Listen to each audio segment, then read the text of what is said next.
This takes a little practice to pull off.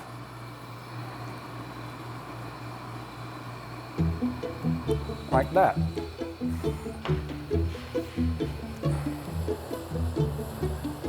Yeah, it's kind of like making a little piggy tail.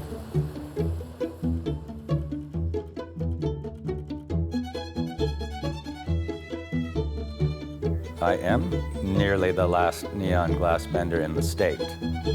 In Idaho, we're all gone except for me, mostly. I'm working on a neon butterfly. It will be blue, purple, and gold. It's about 18 by 20 inches, and it's just kind of a fun little project. I love the aha moment when I think of something that I want to make. That's fun. I really enjoy making that idea reality. I use mainly two kinds of gases, neon and argon. Neon is an orangish color, argon is blue, and then the rare earth coatings on the inside of the tube will determine the actual color. Using those two gases, we can achieve maybe 140 different colors. The blow hose is just to maintain the round integrity of the tube. You don't want it flattened, so when you bend it, it collapses on itself, so you just puff into it when it's hot to maintain the round. Someone that was in my trade in 1925, they would be wearing a tie and a suit, or maybe a lab jacket with a tie. And then they would look at my equipment and say, oh, well, I use one of those. I have one of those. Looks just the same.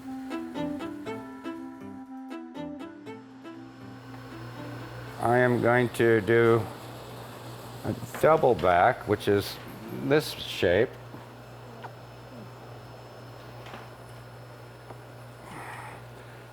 But I have to heat the glass again really close to that little pigtail, and that's going to be a challenge without cracking the glass. When it's hot, it will not break. It's like taffy. The danger time is when I go to the table, and if I mess around too long, then I could break it. It's sort of a dance, if you would, between the fires and the pattern and the table. Looks like we're going to get away with it. Good.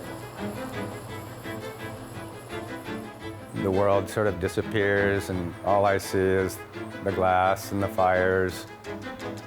You kind of go into this flow state, I think is what they call it. It's a great feeling.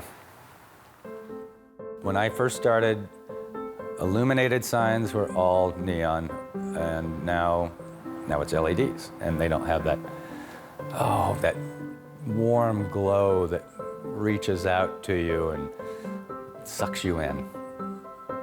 I'm not dissing LEDs, they have their place, but neon is my heart. So now we are going to hook up a very large transformer to this. We're going to be putting 22,000 volts through this thing. We want to get it up to about 600 degrees Fahrenheit, 300 degrees Celsius. You can see the temperature is climbing quickly. The most critical part of the process, you would think, is making it, but actually it's the filling, because you have to heat the tube up hot enough that any sort of impurity in the glass vaporizes and can be removed with the vacuum pump. If you didn't do this process, the neon would have a lifespan of maybe 3 or 4 months. And then this blue knob here is the argon, which I will put into the tube. There we go.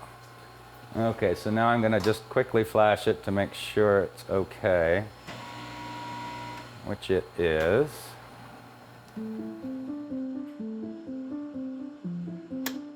You know, you look at each piece and it frankly does not look like anything, but it will when it's finished. So here we're making the final connections. This is connecting all of the separate neon pieces so that it makes a continuous circuit. Otherwise it wouldn't light up.